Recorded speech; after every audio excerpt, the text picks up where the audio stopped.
Now, the Labour Party gets a lot of criticism, don't they? Huge amount of flipping criticism.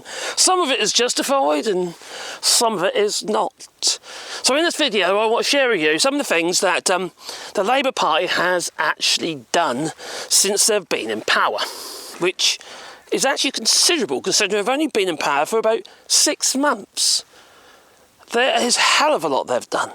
But what do you hear about? You hear about all the negative stuff, such as the WASPy women, or the winter fuel payments, or Tulip Sadiq, or what was the other one? There's so many of them now, I'm losing count. Okay, the train drivers. Apparently that's negative, but I don't think it is, no. Everyone deserves a good wage that they do. So anyway, well yeah, please beat the old like button. So I've got this article up top here, which is from the Byline Times. And they literally listed all the things that Labour has actually managed to do. Such as what I just mentioned regarding resolved long-running industrial disputes. Now, it was found that these industrial disputes were costing the country more than it would have done if we actually given a pay rise. In regards to, like, for instance, the junior doctors. The other thing I like what they did, they actually changed the terminology, not called junior doctors anymore. Can't remember what it was they changed it to, but anyway. Because it made them sound, it demeaned them. Made it sound like they're not worth much. But then 6 years of bloody training, how many jobs do you do? Have you ever done that required 6 years of training? It's crazy. And apparently they've got to do 6 years of training, yet they now got all these call centre type things. We've got yes and no buttons and stuff to try and diagnose your problems. And now they're talking about having more AI and what have you within the health service based on your data. Yeah, your data. That'll probably be sold off as well. And yeah, apparently they've got to do 6 years worth of training. You see, a lot of these doctors and nurses and what have you, especially the doctors, if they go into a specialist field, they don't need the whole swathe of education. You can actually get them in the workplace a lot sooner if you specified it's more specific to a particular condition. You might be able to knock a couple of years off their training. But anyway, so that's something they've done. Apparently that's a bad thing, all right?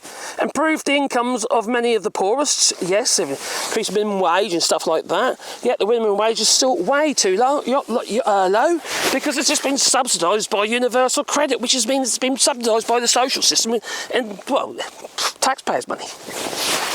So that needs to be seriously revised. And also the minimum wage for youngsters. They're complaining about youngsters these days not having a good work ethic. Can you blame them when the minimum wage is like set to like 3 or 4 quid or something stupid? It's ridiculous. Or 6 quid, something. I can't remember. It's really low.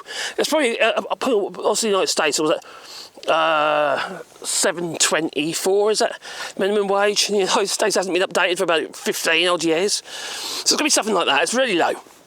No wonder they've got poor work ethic. It's not bloody worth working, is it? You know, and that sort of money.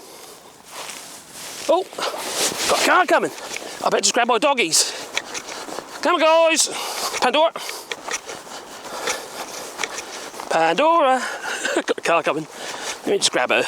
Good girl. Come back. This way. That way. Oh, we got there. Oh, they're parked anyway. Parked over there. So got there. Let's go in the field. I do apologise for that. So anyway, where was I? Fast-tracked legislation to improve workers' rights. Hello! My granddaughter.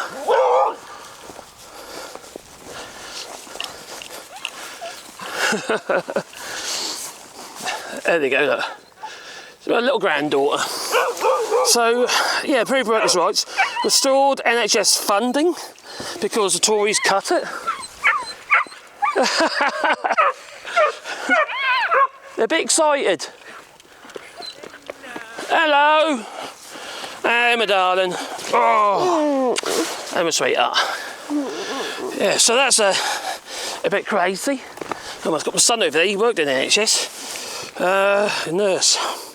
So anyway, launched housing and planning reform, including security for tenants. And, well, that needed to be done, didn't it? Big time. And legislated to improve the regulation of the water industry. Well, that's failed. There it has. Hello, you. Hello, beautiful. Got another one here, though. Blimey, timing. We saw a baby cat when we were doing the recycling. We gave him a salami. A salami? We think it was a homeless cat. Cat? Cats, yeah. I thought it said cow. I say, don't give cows salami. Not the best idea. Anyway, this is my son, and he worked in the NHS, didn't you? Yeah. Yeah, I know. Yeah. How do you feel about what's going? Oh yeah, I'm interview him now. No. How do you feel about the NHS and how it's gone? Do you think it's improved, or do you think it's gone downhill? Yeah, it's been a long time. I mean, I think it's been 13 years going downhill, but obviously I've been like 5 or 6 years, so I don't know any improvement since the Labour government. I imagine it's going to improve under Labour. Well, they have done some improve some of the legislation, but it's got to take time, isn't it? Oh gosh, yeah. It's not an overnight solution. I know. It's a systemic problem. I think one of the things that gets me is the PFI hospitals and the way this have to be signed up to contracts for procurement. Oh yeah, it's a money hole, isn't it? That is big time. Yeah. And how many pairs of gloves would you get for in a day? Short-term solution. Oh, I don't know. Probably nearly a box. So that's 100 pairs of gloves in a day. Quite possibly, yeah. So you're paying in the UK. The NHS was paying around at the university hospital. Yeah. £35 a box. What? Yeah, they cost like a fiver. Yeah, I'm going to say you can buy them from the supermarket for like, I don't know, 5 to 10 euros. It's like also the intravenous kits. Yeah. You know, you buy them as a kit. They come in as a kit, don't you? Yeah. You don't use it all, No. and yet they cost £60-70 a pop. Gee. Yeah, it's just a box of paper. Yeah. A box of paper that costs about £20-25. They're paying £60 for a box of paper. Yes, this is the university hospital. It's a PFI hospital. Tony Blair helped, but I suppose at the end of the day the hospital wouldn't have been built if it wasn't for PFI's scheme at the time. There wasn't enough money. Yeah, but how many hospitals could you have built with all the money that's been wasted? I know, that's the thing, isn't it? But they get tied into these contracts with Servco. Very short-term solution, isn't it? It is. It's very short-sighted. The thing is, that's what happens when you've got a fairly short term of a government. Of course, they're not looking that far ahead. Yeah. That's where the communist system sort of comes in. I don't agree with communism, obviously, but it's, you think what Xi Jinping's been doing, and they've been there a long time. I mean, the problem with democracy, I guess, is you don't really plan beyond your 5-year term, do you? No, you don't. So it's a bit crazy. Yeah. So anyway, that was a bit of a random one, wasn't it? So they launched major devolution of powers to local governments. Well, they started that back in the time, didn't they, in their last term. Improved international relations. I suppose you could argue that's true. You know, so not good enough since they won't move on their red lines. But saying that, at least they're speaking to them, and at least they've got a team of people going over there this year. 200 odd people are involved in renegotiating this deal. Unfortunately, though, they chose the wrong person who happened to be a Eurosceptic. Can't remember her name now. Oh, blimey. Oh, great. Anyway, she worked with Nigel Farage during the Leave campaign, also worked with Boris Johnson. So I don't think she's the right person. I think she's just going to get their backs up, so I think that's a mistake. And so it has improved. And also talking to those in China, where there's been a bit of, how to put it, very anti-China, and I can understand that, but you've got to still have conversations with them, and you can criticise her on what she came back with. That's not the point. At least there is a line of communication though, so they can actually discuss other stuff. Maybe they'll actually be able to put more pressure on China regarding the Uyghur Muslims, etc. Because that's another story. I can't talk about that here, but I've got my grandchildren with me. So then strengthened environmental policies. They certainly did, but they also rolled back on their original pledge. I think it was originally 28 billion they were going to pledge for environmental development, what have you, but they're still doing a hell of a lot, to be fair. Launched improvements to public transport. They have increased the price though. It was £2 and now it's free. I think it's like I'm not sure how it works. It's just like any distance kind of thing. You pay I think so. in the UK. Yeah. So strengthened police response to violence against women.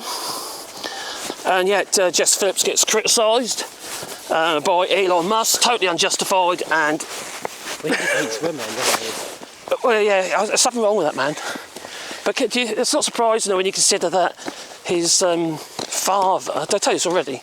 Yeah, Diamond or like Emerald Mine. Yeah, but also he'd Oh yes. brought up his two stepdaughters. Yeah. Yeah, and then had 2 children with one of them, and got married her. So there's something seriously screwed up in that family. Yeah. And they've strengthened border control. Now you might not think so. Oh, crack, all these little people coming in their boats and what have you.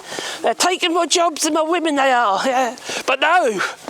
The Labour Party has actually returned more people than the Tories even managed to ever do. That's a major difference. There's about 15,000 now since they came into power. People who didn't fit the bill regarding asylum, which is fair enough, you know. There are rules, just like for us in other countries. So other actions, there are many other